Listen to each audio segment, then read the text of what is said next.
তারপরে কি ওই যে মাথার মারে মুখের ভিতরে। ঢাকার sir Salimullah medical college Mitford হাসপাতাল এলাকায় ভাঙ্গাড়ি ব্যবসায়ী সোহাগ হত্যাকাণ্ডের ঘটনায় যুবদলের দুই নেতাকে আজীবনের জন্য বহিষ্কার করা হয়েছে।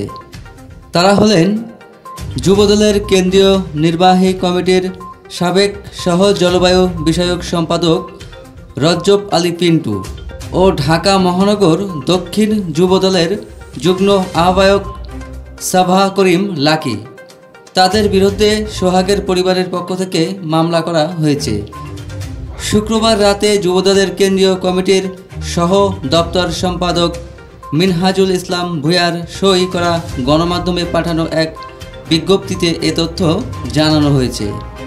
বিজ্ঞপ্তিতে বলা হয়েছে, গত 9 জুলাই রাজধানীর মিটফোর্ড হাসপাতালের মূল ফটকে সোহাগ নামে এক ব্যবসায়ী যুবককে প্রকাশ্যে দিবালোকে কুপিয়ে ও পিটিয়ে নৃশংসভাবে হত্যার ঘটনায় তার পরিবারের পক্ষে থেকে মামলা করা হয়।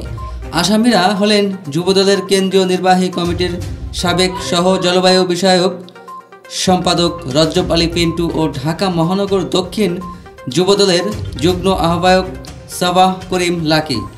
তাদের প্রাথমিক সদস্য পদ সহ দল থেকে আজীবনের জন্য বহিষ্কার করা হয়েছে। যুবদলের কেন্দ্রীয় নির্বাহী কমিটির সভাপতি আব্দুল মোনায়েন মুন্না ও সাধারণ সম্পাদক মোহাম্মদ নুরুল ইসলাম নয়ন ইতিমধ্যে এ সিদ্ধান্ত কার্যকর করেছেন। এতে আরও বলা হয়েছে, বহিষ্কৃত নেতাদের কোনো ধরনের অপকর্মের দায়িত্ব দল নেবে না। যুবদলের সব পর্যায়ের নেতাকর্মীদের তাদের সঙ্গে সাংগঠনিক সম্পর্ক না রাখার নির্দেশনা দেওয়া হয়েছে। ওই বিষয়ে আইন শৃঙ্খলা বাহিনীকে কোনো রকম শৈথিল্য না দেখে প্রয়োজনীয় আইনি ব্যবস্থা নেওয়ার উদাত্ত আহ্বান জানিয়েছে যুবদল।